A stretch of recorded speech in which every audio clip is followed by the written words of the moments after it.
10 bad bitches in a mash. Wrist on Millie, rock them diamonds on me dancing. When you working hard, then your money start expanding. I got model bitches wanna lick me like some candy. Alright, what's up y'all? My name is T-Sean, and right now you're rocking with new Legendz, and we're here with the creator, innovator, Houstock right here. Introduce yourself. Oh yeah, ByxBreezy with Houstock. What up, what up? Yeah, what's happening? So we're here just interviewing, and we're gonna see how it goes. First question for you today would be, how did you establish the idea of Houstock? Like what day, what time, like when you sat down and said, I want to do this for the community? Unfortunately, I don't know the day and the time. You ain't gotta worry about the day and time, just whenever. It was like a year and a half ago. It actually started off with like an idea of a music festival that I wanted to present for the music and art scene in Houston. Yeah. You know, like Free Press Summerfest. Yeah, okay. It's an outdoor music festival. Yeah. I wanted Houstock to be an outdoor music festival, but at first it wasn't called Houstock. It was I Am Fest or something like that. Okay. Wasn't a good enough name for me, and I just sat and just kept pondering on the thought, and I came up with Houstock. Okay. So first, Houstock was originally a festival that I wanted to present for the city, and then it quickly turned into a collective movement. Okay. My quick question in between that is, what made you say that your first name wasn't good enough? Like, what made you think this not it? It just wasn't. Wasn't popping? It just wasn't popping. Yeah. When I heard Houstock, I was like, now that is popping. And it was popping enough to where it could be a festival, and it turned into a collective movement. It's power in the name, so it was perfect. I'm feeling it. I'll rock with the name. How many artists do you feel right now associated with Houstock? We have about 30, 34, but they range from like rappers, singers, videographers, photographers, graphic designers. Did I say that? I don't know if I said that, but it's like a variety. It's not just rappers or artists. Yeah, of course. We're like a collective of all different types of things. We come together, we help each other. Would you branch out past hip hop? Would you branch out past the urban community? Would Houstock have a show that's strictly rock? Would they have a pop show, something like that, EDM? It's okay, so with me, I stay in my lane. Yeah. I know hip hop is my lane, so I do want to do all genres, or like eventually tap into different genres of music. I feel like it's gonna come. When it comes, you know, like I've had like Indie Fest where I have like Imani Scott, she's kind of pop. Yeah. And then I've had like Space Villains and their rock. Yeah. So I've had tapped into it, but not too much. But I feel like the time is gonna come when it's right. When I get a little bit more help with like scouting talent. Yeah. Okay. Gotcha. Cause it's a whole different field. Like. Yeah. So. Yeah. I feel you gotta sit down and say, okay, what is the real stuff that everybody would rock with? Not just what I feel. I feel. My quick question in between that is, what is your favorite genre of music, personally? Honestly, I want to say hip hop because then people are gonna take it wrong. Yeah. Rap. Yeah. I really like. I'm from Detroit. Okay. So in Detroit, we listen to that gutter killer music, and I hate to say it, but I like 21 Savage. Hey. I like killer music. I like straight to the point music. Right. But I love all types of music. So it's just anything I could play. Sade. I could play Jay-Z. I could take it to YouTube. You know. So it's just like I like all types of music, but I really love straight to the point, hood, ghetto. Punch your mama in the face. No, I'm just playing. Type of music. My other quick question, since you said YouTube, did you listen to that YouTube album that they put on your phone? I did. You did? You liked it? Yeah, I did. I was rocking with it, man. That's what's on my phone. California. Yeah. It was a good album. It was surprised. At first I didn't want to listen to it, but I wouldn't listen to it if I didn't put it on there for free. Because it plays by itself and I just be able to like jam it out. How is Houstock giving back to the surrounding community of Houston? Houstock is giving back to the community because we provide platforms for artists to showcase their talents weekly. Yeah. By doing that, it can help them stay out of trouble with, you know, like pull them out of everyday life that they're used to, which could be the streets. Even if it's like 4 hours, they see the unity and support and they want to come back. So I would say by just showcasing, by providing platforms weekly for artists to showcase their craft. Painters, poets, singers, rappers, anything, vendors. Yeah, and we appreciate that. As an artist myself, we appreciate the opportunity to get in front of somebody, if not just for practice, but just to get up there and show somebody. You never know who's out there. You never know who will be there listening. Right. If one person listens, my homeboy said it a long time ago, you got one person, you got more than you had before. Yeah, that's true. That's so dope to me. So thank you for doing that. Let's see. If you were to have a mixtape of Houstock with 3 artists, what 3 artists would you have? Any artist, big, small, any genre, whatever. Big, small, okay, because I love Beyonce, so we gotta get Queen Bee on the mixtape. Yeah, B's on there. See, it's gonna be a little scattered. Okay, because I love 21 Savage. Like, this is serious. Of course. 21, it's crazy. 21. Okay. And then my third pick, Drizzy. Is it Drizzy? Dreezy.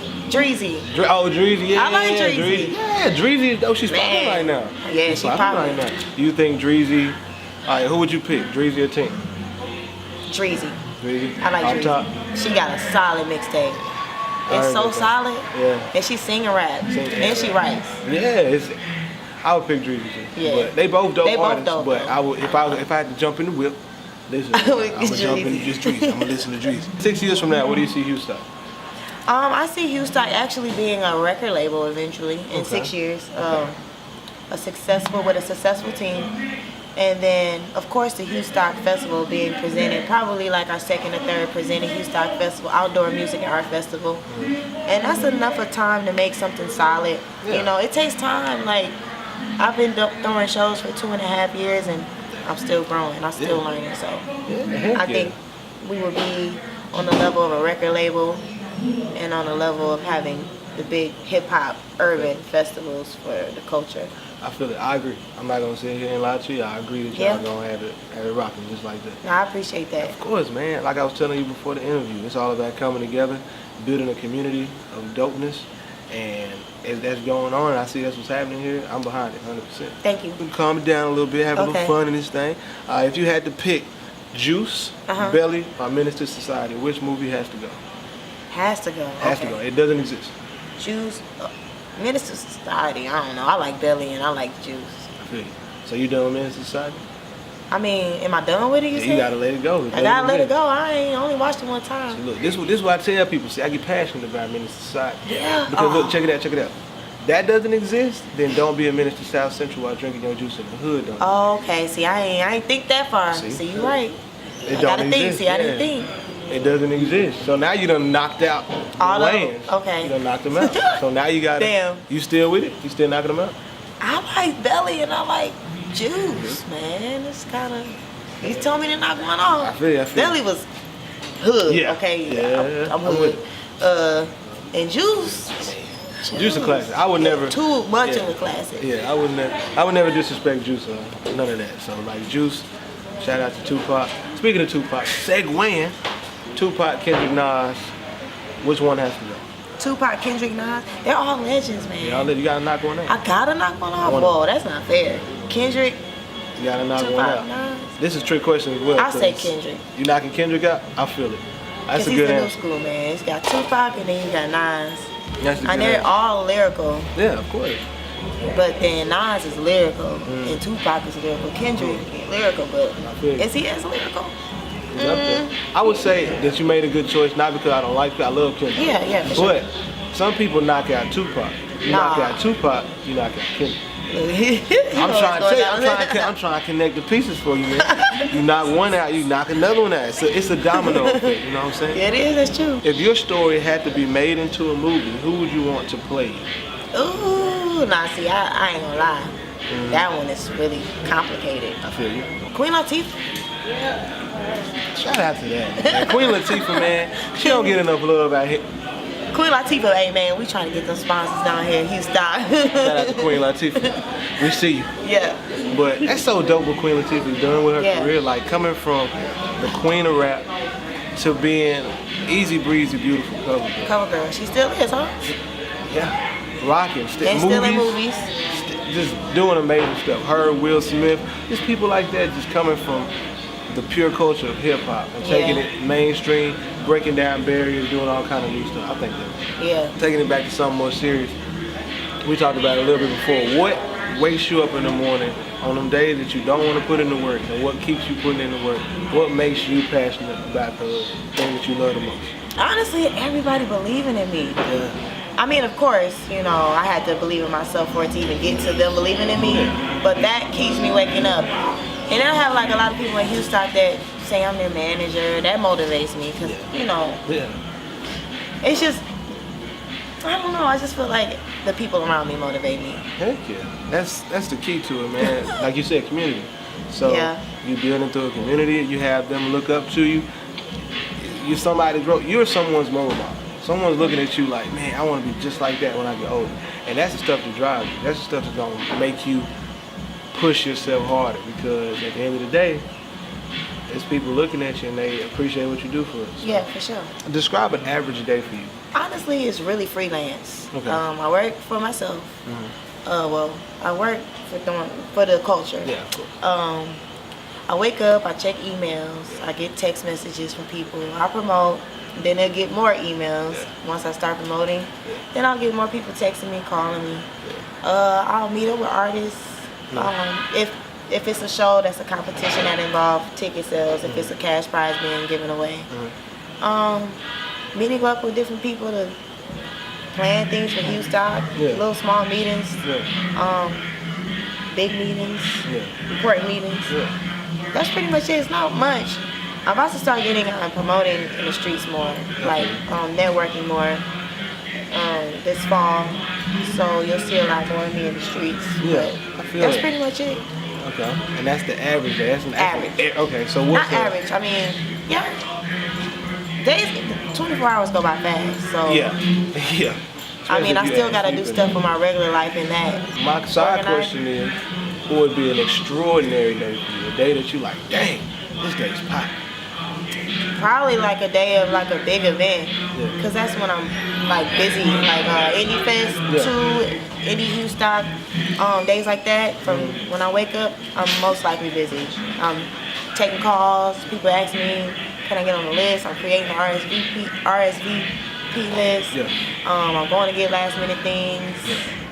You know, that's probably, I ain't gonna lie. Yeah, a day of my show, a big show, is probably the busiest because I'm moving nonstop all day. What's your favorite, that's your favorite time is when you're busy? Yeah, I love being busy. Okay, same here. Being bored is not.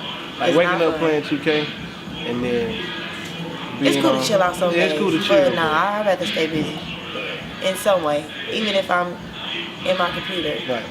It's cool to be busy. I love being busy. What makes Houstock legendary? What makes Houstock legendary is that we're not afraid to work together and support and showcase unity within Houston.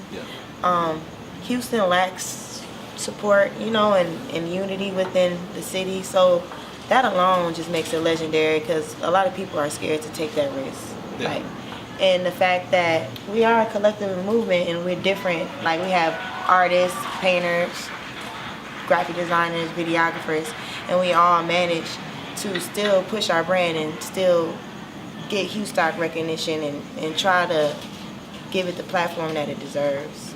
So it's legendary just because we just, you know, we just legendary. That's what I'm saying. You gotta be legendary because you say you're legendary. Yeah, all we this legends. legendary stuff, right. I'm rocking with New Legends. Thank you guys for reaching out to me for this interview. Shout out Houstock. And you can follow me on social media. My name's ByxBreezy. That's ByxBreezy. And you can check us out on HoustockTX.com. Yeah. All right. T-Sean, ByxBreezy, New Legends. Yeah.